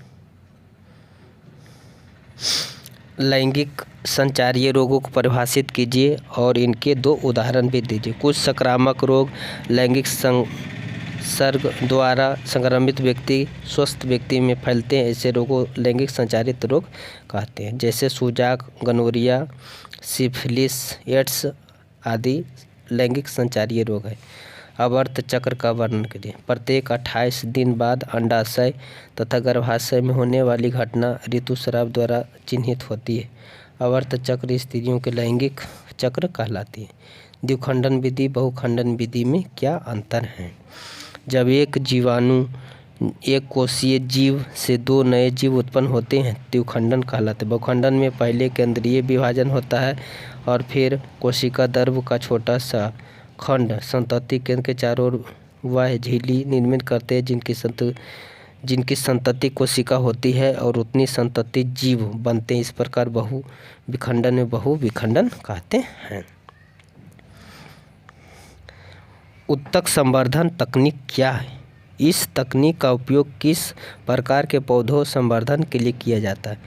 उत्तक संवर्धन तकनीक में पौधों के उत्तक अथवा उनकी कोशिका को पौधा के शीर्ष के वर्धमान भाग को पृथक कर नए पौधे उगाए जाते हैं। उत्तक संवर्धन तकनीक द्वारा सीधी एकल पौधा में अनेक संक्रमण मुक्त परिस्थितियां उत्पन्न की जाती हैं। इस तकनीक का उपयोग सामान्यतः सजावटी पौधों के संवर्धन में किया जाता है। अगला प्रश्न है किन्हीं 3 उभयलिंगी जीव के नाम लिखिए। तफीता, कृमि, केंचुआ, सितारा, मछली। भ्रूण अपना पोषण किस प्रकार प्राप्त करता है? तो भ्रूण अपना पोषण किस प्रकार प्राप्त करता है? अपरा प्लेसेंटा से। नर और मादा जनन अंग का नाम बताइए। नर में वृषण होता है और शुक्राणु उत्पन्न करता है। मादा में अंडाशय हो तो अंडाणु उत्पन्न करता है। निषेचन किसे कहते हैं? नर युग्मक शुक्राणु, मादा अंडाणु दोनों को युग्मकों के संलयन क्रिया को निषेचन कहते हैं। बाह्य निषेचन क्या है? मछलियों उभयचरों में निषेचन की समानता शरीर के बाहर होता है जिसे बाह्य निषेचन कहते हैं। रजो दर्शन और रजो निवृत्ति में क्या अंतर? रजो दर्शन यौवन आरंभ के समय रजो धर्म का प्रारंभ को रजो दर्शन कहते हैं। यह 12 से 14 वर्ष की आयु युवतियों में आरंभ होता है। रजो निवृत्ति जब स्त्रियों का रजो धर्म 50 वर्ष की आयु में ऋतुस्राव अन्न चक्र समाप्ति हो जाती है, रजो निवृत्ति कहलाती है। पारक कण किसे कहते हैं? इसके विभिन्न प्रकार के नाम बताइए। पारकन 2 प्रकार के होते हैं, स्वपारकन और परपारकन। स्वपारकन किसे कहते हैं? एक पुष्पी पौधा के पारक कोश से उसी पुष्पी के अन्य पौधों अन्य पुष्प को प्रतिकग्र तक परागकणों द्वारा स्थानांतर स्वपरागकण कहलाते हैं। परपरागकण एक पुष्पी के परागकोश को उसी जाति के दूसरे पौधे के पुष्प के वर्तिकाग्र तक परागकणों को स्थानांतरण को परपरागकण कहते हैं।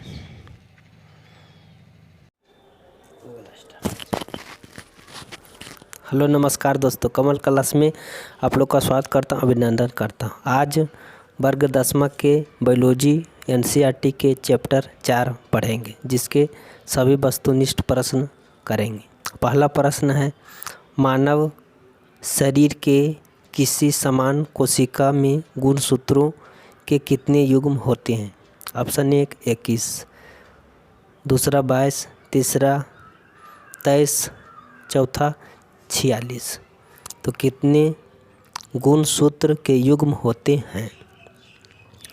युग्म के मतलब जोड़ा होता है, तो जोड़े मतलब 23 जोड़े। कितने होते हैं? 23 जोड़े। दूसरा प्रश्न, वंशागत नियमों का प्रतिपादन किसने किया? Charles Darwin, Robert Hooke, JC. Bose, Gregor John Mendel. तो वंशागति नियम का प्रतिपादन ग्रेगर जॉन मेंडल ने किया। ऑप्शन नंबर डी सही। तीसरा प्रश्न, गुणसूत्र की खोज किस ईस्वी में हुई? गुणसूत्र की खोज किस ईस्वी में हुई?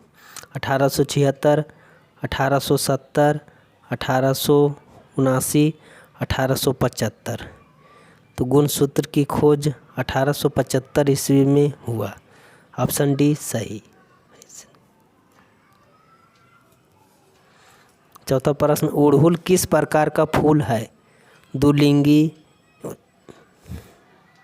एक लिंगी, ये दोनों, इनमें से कोई नहीं। तो अड़हुल द्विलिंगी फूल है। ऑप्शन ए सही। पांचवा प्रश्न, समजात अंगों के उदाहरण कौन है? समजात अंगों के उदाहरण कौन है? पहला, हमारे हाथ तथा कुत्ते के अग्रपाद। दूसरा, हमारे दांत तथा हाथी के दांत। तीसरा, आलू एवं घास के ऊपरी भूस्तरी, इनमें से सभी। समजातीय अंग कौन है? तो हमारे हाथ तथा कुत्ते के अग्रपाद, यानी कि ऑप्शन ए सही।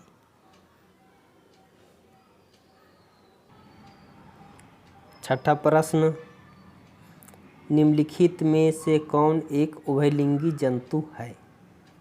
पहला, केचुआ, मछली, शेर, बकरी। तो केचुआ एक उभयलिंगी जंतु है। ऑप्शन ए सही। सातवां प्रश्न, कीटों के पंख और चमगादड़ के पंख किस तरह के अंग हैं? समजात अंग, अवशेषीय अंग, समवृत्ति अंग, इनमें से कोई नहीं। तो कीट के पंख और चमगादड़ के पंख समवृत्त अंग होते हैं। ऑप्शन सी सही। आठवां प्रश्न, प्राकृतिक चयन का सिद्धांत किसने दिया? लैमार्क, अरस्तु, डार्विन, स्पेंसर। तो प्राकृतिक चयन का सिद्धांत डार्विन ने दिया। ऑप्शन सी सही। नौवां प्रश्न, द ओरिजिन ऑफ स्पीसीज नामक पुस्तक किसने लिखी? डार्विन, ओपेरिन, लैमार्क, इनमें से कोई नहीं। द ओरिजिन ऑफ स्पीसीज नामक पुस्तक डार्विन ने लिखा। ऑप्शन ए सही। 10वां प्रश्न, मेंडल ने मटर के पौधों में किस विभिन्न विकल्पी लक्षणों को चयनित किया? लंबा, गोल, चिपटा, इनमें से कोई नहीं। तो गोल। मेंडल ने मटर के पौधों में किस विभिन्न विकल्प लक्षणों का चयन किया? तो गोल। ऑप्शन बी सही। 11 नंबर प्रश्न, मानव में ऑटोसोम की संख्या कितनी होती है? 22 जोड़ी, 23 जोड़ी, 11 जोड़ी, 24 जोड़ी। तो ऑटोसोम की संख्या मानव में 22 जोड़ी होती है। ऑप्शन ए सही।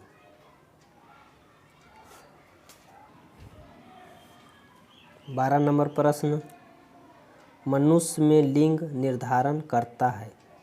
ऑटोसोम, लिंग, क्रोमोसोम, ए और बी दोनों, इनमें से कोई नहीं।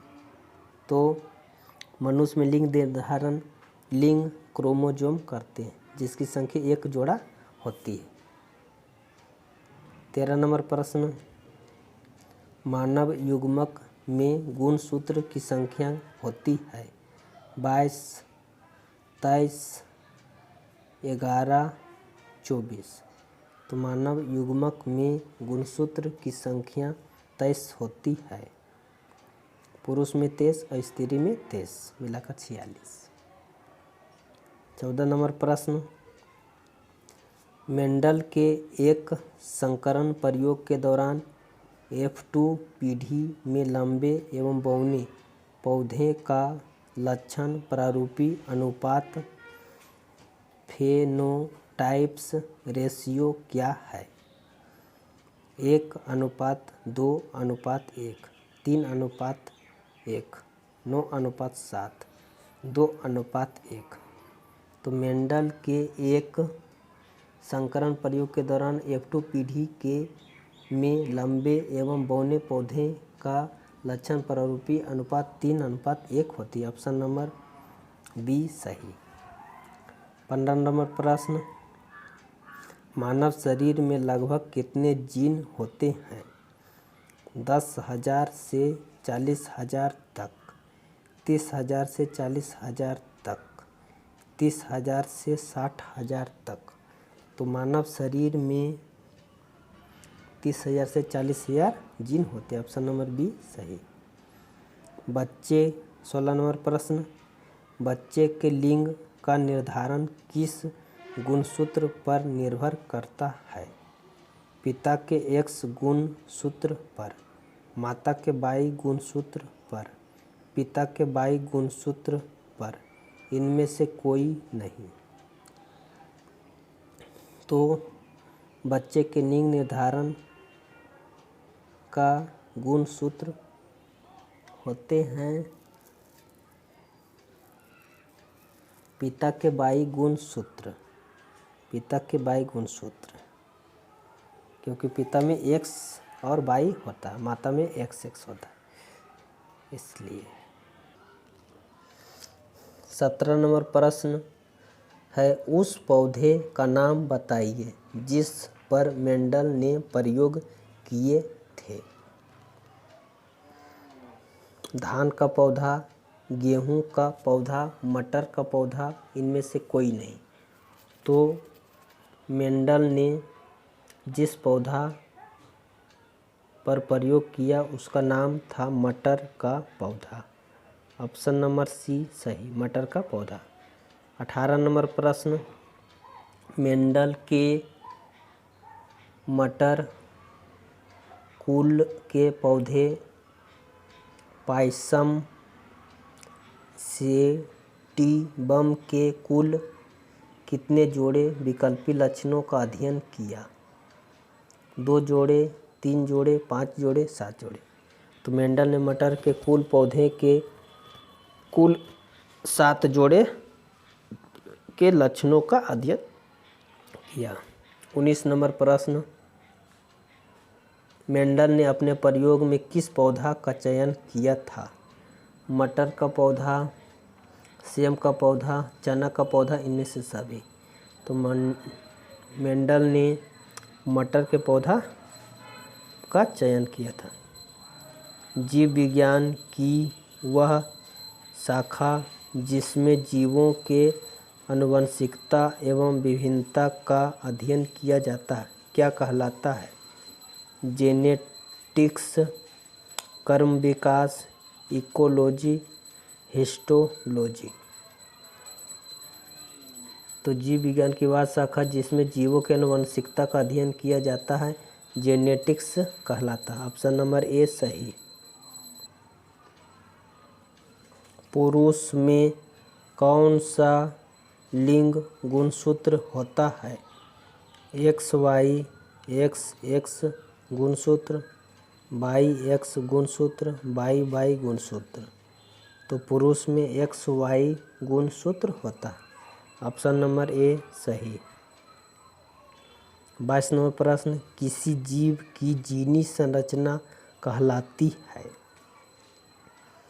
लक्षण प्रारूप या फेनोटाइप? दूसरा जीन प्रारूप, जीनोटाइप, आनुवंशिकी विभिन्नता। तो किसी जीव की जीनी संरचना जीन प्रारूप, जीनोटाइप कहलाते हैं। ऑप्शन नंबर बी सही। 23 नंबर प्रश्न, मेंडल ने अपने प्रयोग के लिए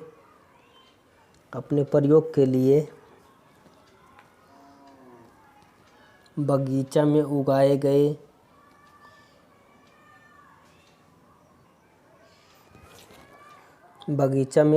गए किस पौधे का चयन किया था? साधारण, मटर, उड़हुल, गुलाब, शहतूत। तो मेंडल ने अपने प्रयोग के लिए बगीचे में उगाए जाने वाले पौधे का चयन किया साधारण मटर। ऑप्शन ए सही। 24 नंबर प्रश्न, जीव विज्ञान की वह शाखा जिसके अंतर्गत विभिन्नता तथा आनुवंशिकी का अध्ययन किया जाता है क्या कहलाता है? जीवाश्म विज्ञान, भ्रूण विज्ञान, जीव विज्ञान, आनुवंशिकी। तो आनुवंशिकता का अध्ययन किया जाता है उसे आनुवंशिकी कहते हैं।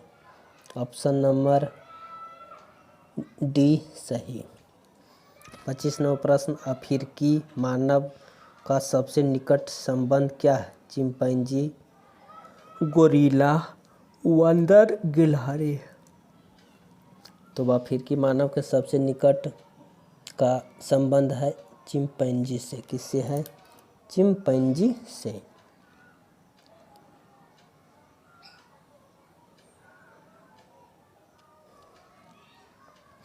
26 नंबर प्रश्न, प्लेनेरिया की आंखें कैसी होती है? प्लेनेरिया की आंखें कैसे होती है?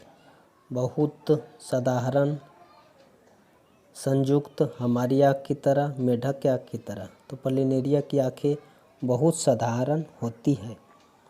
ऑप्शन नंबर ए सही। 27 नंबर प्रश्न, गुणसूत्र बने होते हैं डीएनए के, प्रोटीन के, डीएनए प्रोटीन दोनों के। तो गुणसूत्र बने होते हैं डीएनए और प्रोटीन दोनों के। ऑप्शन नंबर सी सही। 28 नंबर प्रश्न, जीन शब्द किसने प्रस्तुत किया था? मेंडल ने, डार्विन ने, जॉनसन ने, लैमार्क ने। तो जीन शब्द प्रस्तुत किया जॉनसन ने। ऑप्शन नंबर सी सही। 29 नंबर प्रश्न, गुणसूत्र कहाँ पाए जाते हैं? कोशिका में, ऊतक में, केंद्रक में, इनमें से सभी में।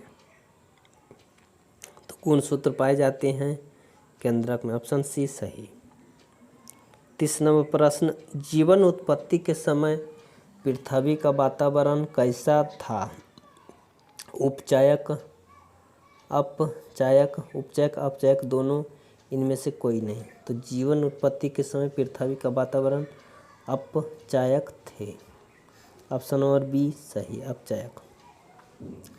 प्राकृतिक चुनाव द्वारा जीवों का विकास कहलाता है? डार्विनवाद, लैमार्कवाद, मेंडलवाद, सूक्ष्म विकास। तो प्राकृतिक चुनाव के द्वारा जीवों के विकास डार्विनवाद कहलाता है। ऑप्शन नंबर ए सही। 32 नंबर प्रश्न, निम्नलिखित में किसे आनुवंशिकी का पिता कहा जाता है? चार्ल्स डार्विन को, ग्रेगर जॉन मेंडल को, लैमार्क को, वाइसमान को। तो आनुवंशिकी के पिता ग्रेगर जॉन मेंडल को कहते हैं। ऑप्शन नंबर बी सही। ऑप्शन नंबर बी सही। 33 नंबर प्रश्न, उपार्जित लक्षणों का वंशागति सिद्धांत किसने प्रतिपादित किया था? लैमार्क ने, मेंडल ने, हैल्ड ने, यूरे ने। तो उपार्जित लक्षणों का वंशागति सिद्धांत लैमार्क ने प्रतिपादित किया। ऑप्शन नंबर ए सही, लैमार्क। 33 नंबर प्रश्न, पंछी एवं चमगादड़ के पंख निम्नलिखित में किस प्रकार के अंगों की श्रेणी में आते हैं? पंछी और चमगादड़ के पंख, समजात अंग, असमजात अंग, अवशेषीय अंग, इनमें से कोई नहीं। तो पंछी और चमगादड़ के पंख असमजात अंग आते। ऑप्शन नंबर बी सही।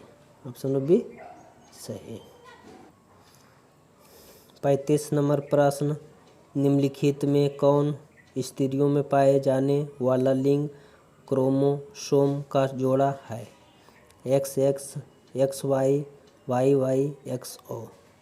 तो स्त्रियों में पाए जाने वाले लिंग क्रोमोसोम का जोड़ा होता है XX। ऑप्शन नंबर ए सही, XX। 36 नंबर प्रश्न, किस प्रकार के प्रोटीन में द्विगुणन की क्षमता होती है? RNA, DNA, विकृत प्रोटीन, उपयुक्त में सभी। तो द्विगुणन की क्षमता डीएनए में होती है। ऑप्शन नंबर बी सही। 37 नंबर प्रश्न, विकास की आधारभूत घटना क्या है? डीएनए प्रतिकृतिकरण, आरएनए प्रतिकृतिकरण, अम्लीयकरण, भस्मीकरण। तो विकास की आधारभूत घटना है डीएनए प्रतिकृतिकरण। ऑप्शन नंबर ए सही। 38 नंबर प्रश्न, समजात अंग के उदाहरण है? पंछी के चोंच, पंछी के डैने, मनुष्य के मुंह, मनुष्य के नाक। तो पंछी के डैने बी। 38 के बी, मनुष्य के डैने समजात अंग हैं। जीन कहाँ पाए जाते हैं? गुणसूत्र में, त्वचा में, हाथ में, कोशिका झिल्ली में। तो जीन कहाँ पाए जाते हैं? गुणसूत्र में। ऑप्शन ए सही। 40 नंबर प्रश्न, वह कौन सा कारक है जो वंशागति लक्षणों का नियंत्रण करता है? कोशिका, कोशिका द्रव्य, जीन, आरएनए। तो वह कौन सा कारक है जो वंशागति लक्षणों का नियंत्रण करता है? जीन। ऑप्शन नंबर सी सही, जीन। 41 नंबर प्रश्न, कोशिका के अभिकल्प का आधारभूत लक्षण है? केंद्रक, केंद्रीकक्ष, रसाधानी, रिक्तिका। कोशिका के अभिकल्प का आधारभूत लक्षण है केंद्रक। ऑप्शन नंबर ए सही। 42 नंबर प्रश्न, किसानों द्वारा जंगली गोभी से विभिन्न प्रकार के गोभी का विकास कहलाता है? प्राकृतिक चयन, कृत्रिम चयन, रासायनिक चयन, उपयुक्त में सभी। तो किसानों द्वारा जंगली गोभी से विभिन्न प्रकार के गोभी का विकास कहलाता है कृत्रिम चयन। ऑप्शन नंबर बी सही।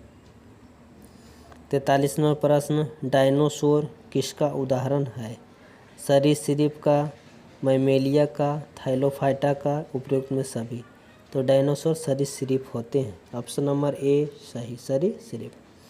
44 नंबर प्रश्न, ब्रोकोली का विकास किस विधि से होता है?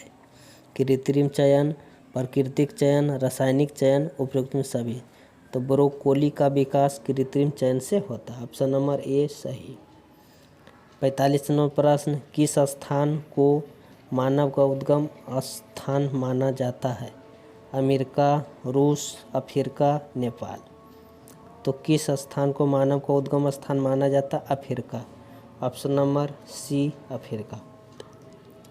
मनुष्य की कोशिका में गुणसूत्रों की संख्या कितनी होती है? 40, 21, 23, 46। तो मनुष्य के गुणसूत्रों की संख्या कितनी होती है? 46।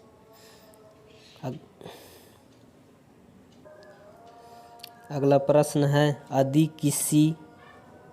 अधिलक्षण ए किसी अलैंगिक जनन वाली जाति में 10% पाया जाता है और लक्षण बी उसी जाति में 60% पाया जाता है। तो कौन सा लक्षण पहले उत्पन्न हुआ होगा? लक्षण ए, लक्षण बी, दोनों, इनमें से कोई नहीं। तो जिसकी प्रतिशत कम होगी उसका लक्षण ज़्यादा होगा। तो पहले उत्पन्न ए। 47 नंबर का आंसर ए। 48 नंबर प्रश्न, गुणसूत्र XX और XY किस नाम से जाने जाते हैं? वृद्धि गुणसूत्र, लिंग गुणसूत्र, हार्मोन गुणसूत्र, उपयुक्त में सभी। तो गुणसूत्र XX और XY लिंग गुणसूत्र कहलाते हैं। ऑप्शन नंबर बी सही। 49 नंबर प्रश्न, अंडाणुओं और शुक्राणुओं में कौन बच्चे के लिंग का निर्धारण करता है? अंडाणु, शुक्राणु, दोनों, इनमें से कोई नहीं। तो शुक्राणु करते बच्चे का निर्धारण। ऑप्शन नंबर बी सही। 50 नंबर, एक नवजात बच्चे में XY गुणसूत्र युग्म पाया जाता है, यह लड़का है या लड़की है? तो XY यानी कि लड़का है, लड़की है, नपुंसक है, इनमें से कोई नहीं। तो लड़का है। XY किस में रहता है? लड़का। ऑप्शन नंबर ए सही, लड़का। 51 नंबर प्रश्न, उस वैज्ञानिक का नाम बताइए जिसने पैतृक लक्षणों के पीढ़ी दर पीढ़ी आनुवंशिक होने का अध्ययन प्रथम बार किया था? लैमार्क ने, डार्विन ने, अरस्तू ने, मेंडल ने। तो किसने किया था? मेंडल ने। ऑप्शन नंबर डी सही।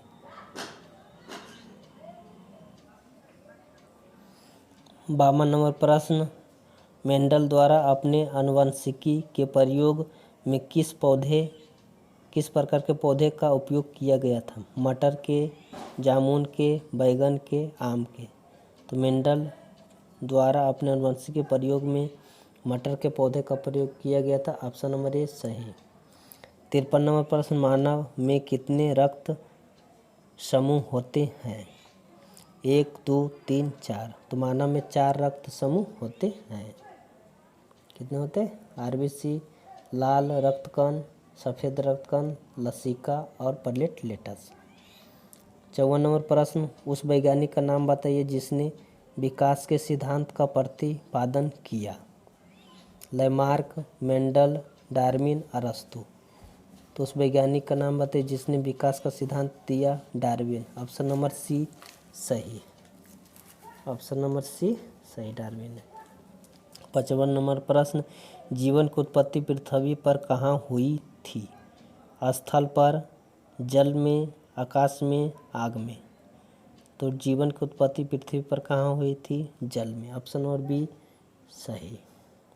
पुरुष जीन संगठन होता है XY, XX, X और Y।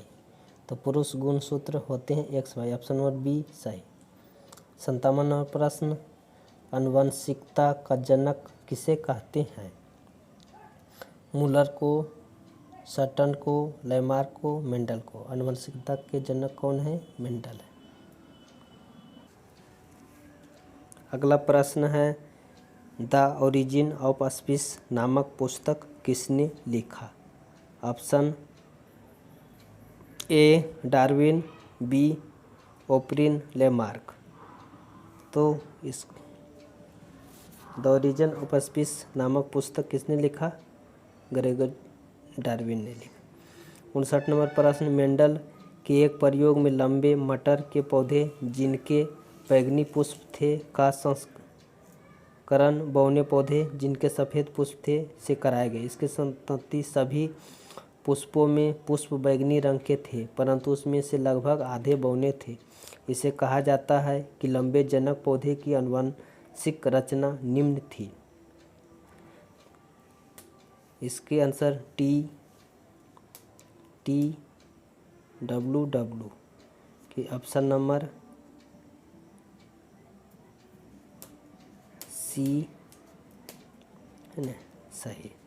घोंघा किस समुदाय के प्राणी है? Mollusca, Echinodermata, Protochordata, Annelida. तो घोंघा किस समुदाय के प्राणी है? तो मोलस्का। 61 नंबर प्रश्न, कीटों के पंख और चमगादड़ के पंख किस प्रकार के अंग हैं? समजात अंग, अवशेषी अंग, संवृत अंग, इनमें से कोई नहीं। तो चमगादड़ के पंख और कीट के पंख संवृत अंग हैं। 62 नंबर प्रश्न, विकासीय दृष्टिकोण से हमारी किससे अधिक समानता है? चीन के विद्यार्थी, चिंपैंजी, मकड़ी, जीवाणु। तो विकासीय दृष्टि से हमारी अधिक समानता चीन के विद्यार्थी से है। 63 नंबर प्रश्न, पंछी और चमगादड़ के पंख हैं समजात अंग, समतल अंग, अवशेषी अंग में से कोई नहीं। तो समजात अंग। प्राकृतिक चयन का सिद्धांत किसने दिया? प्राकृतिक चयन का सिद्धांत किसने दिया? डार्विन ने दिया। ऑप्शन नंबर सी सही। मेंडल ने अपने प्रयोग में किस पौधा का चयन किया था? तो मटर के पौधा का। जीन शब्द की प्रस्तावना किसने दी? जीन शब्द का प्रस्तावना किसने दी थी? तो मेंडल ने दी थी।